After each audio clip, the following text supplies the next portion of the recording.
Septembre, c'est un mois que j'adore. On rentre de vacances, on a la tête reposée, pleine de projets. C'est le mois de l'espoir, de tous les possibles, des résolutions. Perso, je fête le nouvel an en septembre. C'est-à-dire que le 31 août à 23h59, je suis là. 10, 9, 8, 7... Ta gueule! De toute façon, cette année, septembre, non. Après le mois d'août, le mois du doute. Quand les gens parlent de leur projet, ils peuvent pas s'empêcher de rajouter un « si toutefois il n'y a pas de deuxième vague, si on passe pas en zone fuchsia foncé, ascendant magenta, ça devient lourd ». Je propose qu'on porte des t-shirts avec écrit dessus « Tout ce que j'entreprends, c'est sous réserve que… ».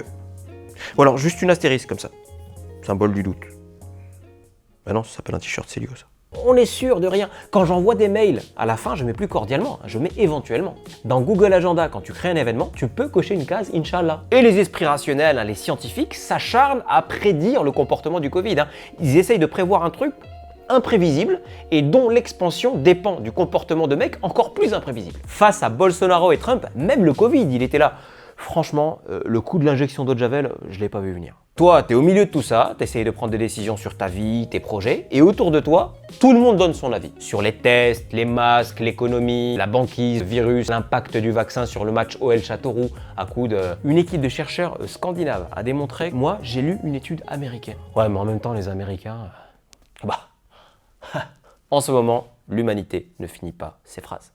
Il n'y a plus de vérité, il n'y a plus de certitude. On n'est même plus sujet à incertitude, on est soumis au hasard. Et donc, on m'a posé la question, à moi, humoriste, comment entreprendre dans un monde régi par le hasard? Alors déjà, je constate que moi, on ne me consulte jamais pour les questions rationnelles. Les trous noirs, la déforestation, les pompes hydrauliques, non. Par contre, quand il s'agit de parler de flou, ah bah tiens le comique. Mais je peux le comprendre. Moi, mon métier, il dépend de la conjoncture, de si les gens ils veulent venir me voir en spectacle ou non.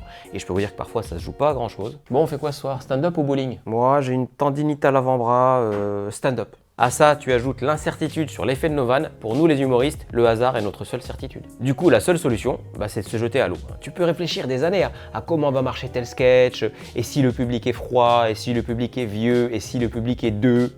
Faut se lancer, faire avec ce qu'on a, c'est-à-dire pas grand-chose. Et récemment, il y a un mec qui m'a dit « En fait, Karim, tu fais de l'effectuation. » Enchanté, qu'est-ce que c'est?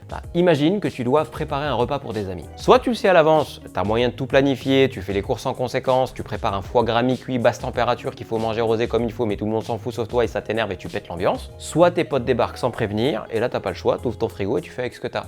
Des pâtes, du beurre, pâte au beurre. T'es au courant qu'il y a un synonyme pour désigner ton truc, ça s'appelle la galère. Oui, mais au moins tu assures, tu nourris tes invités. Au point où tu en es, l'échec devient acceptable, les pâtes peuvent être trop cuites. Et puis avec un peu de chance, ils ont ramené un dessert et il y en a un qui s'est jonglé avec des glaçons. Au final, tu passes une soirée trop stylée, tu fais avec ce que t'as, avec les autres, tu avances pas à pas, ça t'ouvre à de nouveaux univers, voire de nouveaux projets que t'avais pas prévus.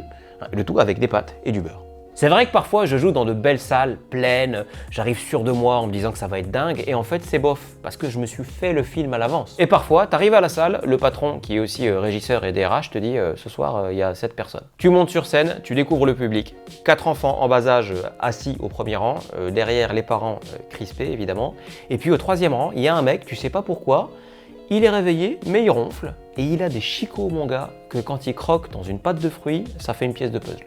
4 plus 2 plus 1 égale 7 est ta seule certitude. Dans ces moments-là, tu fais avec ce que tu as, avec ce que tu es, avec le présent. L'échec est acceptable, tu as le droit de faire un bide. Et là, le miracle se produit. Les gamins se tiennent à carreau, ils rient à des blagues qui n'en sont pas, les parents se détendent et ça te transcende. Tu reprends le contrôle de la situation, tu deviens pilote, l'appétit revient, les pâtes au beurre, c'est du foie gras. Le mec aux dents incertaines s'endort, mais il ne ronfle plus. Et il s'avère que c'est le directeur d'un grand festival d'humour. À la fin du spectacle, il te laisse sa carte parce qu'il a rêvé qu'il avait kiffé. Et un an plus tard, tu te retrouves à jouer devant un public haute température de 1000 personnes et c'est bien, les projets pleuvent. Le tout grâce à 4 enfants, 2 adultes et un groupe électrogène. Alors, du haut de ma petite expérience de blagouniste, de mec qui n'a pas d'autre choix que d'essayer, à toi, jeune entrepreneur, je te dis effectuate. Effectuate, nec mergitur.